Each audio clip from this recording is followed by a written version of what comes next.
Today, we face a question that burns deep within the soul.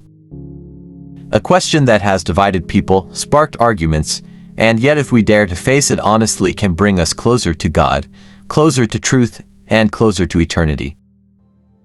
Can Muslims, Christians, Hindus, and even atheists go to heaven? For some, the answer seems obvious. Of course, only my religion holds the key.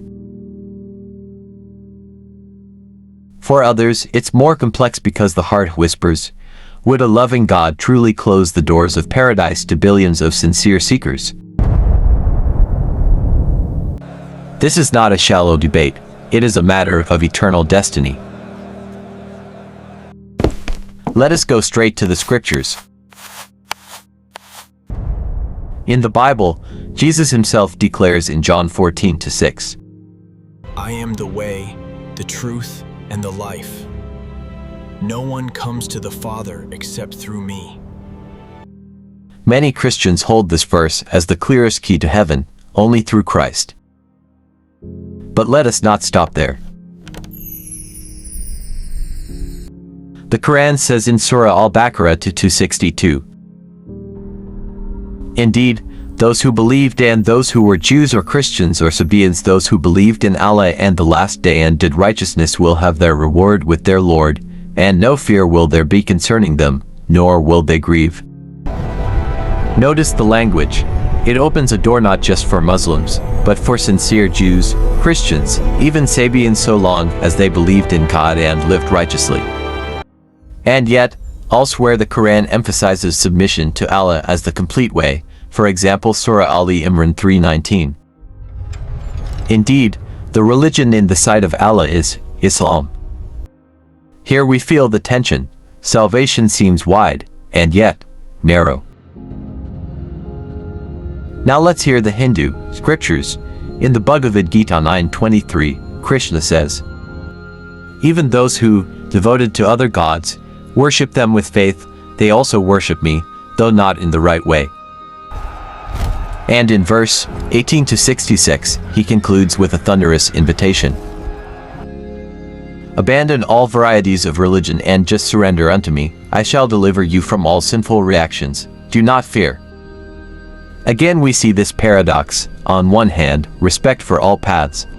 On the other hand, a call to surrender fully to the divine alone. And what of the atheist? The atheist says, I do not believe. For some, it's not rebellion, it's confusion, pain, disappointment. They look at a broken world and cannot find God in it. Yet, the scriptures remind us that even unbelief is not beyond God's gaze. In the Bible, Romans 2:14-16 speaks of Gentiles, those without the law. They show that the requirements of the law are written on their hearts, their consciences also bearing witness, and their thoughts sometimes accusing them and at other times defending them. This means God is able to judge even those who never had the right religion, because conscience itself is a witness. And in the Quran, Surah Al-Isra 17:15 says, And we never punish until we have sent a messenger. This suggests divine fairness. God does not condemn without giving knowledge. So, Muslims, Christians, Hindus, atheists, already we see sparks of hope, but also clashes of exclusivity. My friends, now the fire begins to burn. We have heard the voices of the scriptures. The Bible says no one comes to the Father except through Christ. The Quran says the religion in the sight of Allah is Islam. The Gita says surrender all religions and come to me alone. And the atheist whispers, there is no God at all. But what happens when these truths collide? Christianity proclaims that without Christ, there is no salvation, John 14:6, Acts 4:12. Islam proclaims that Islam is the complete and final revelation, Quran 3:85. Whoever desires other than Islam as religion, never will it be accepted of him.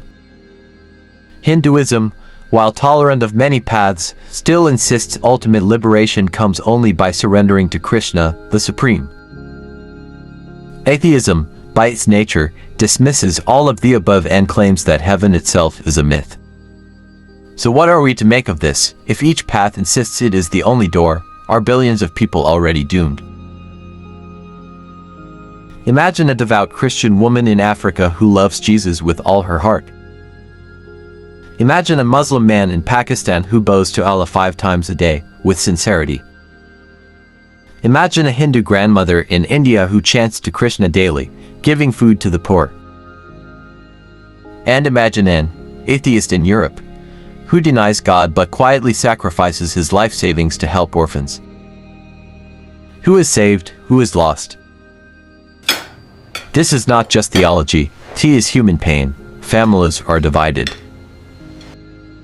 A Muslim son wonders if his Christian mother is destined for hell. A Christian father weeps, fearing his atheist child will burn forever. A Hindu woman worries if her love for many gods means rejection by the one. These are not abstract debates. These are tears at dinner tables, broken hearts at funerals, silent fears whispered in the night. And yet, could it be that God is greater than our religious boundaries? And then we will finally see, God is greater than religion. So now, my brother, my sister, do not hide behind your label. Do not boast, I am Christian, I am Muslim, I am Hindu, or I am nothing. Labels do not save, God does. Ask yourself, does God know me? Does my life reflect love, truth, and surrender? Am I living by faith or am I living by pride? The gates of heaven are not opened by arguments, but by the key of humility and surrender to the God who sees the heart. So, can Muslims, Christians, Hindus, and atheists go to heaven? The honest answer is this: yes, if their hearts are true, if their surrender is real, if they walk in love and mercy as God commands. But no, if they live in hypocrisy, pride, and rebellion, even if they wear the holiest religious name. And this, my friends, is the most terrifying and most hopeful truth of all. Heaven is not about what we call ourselves, it is about whether the God of eternity can call us his own.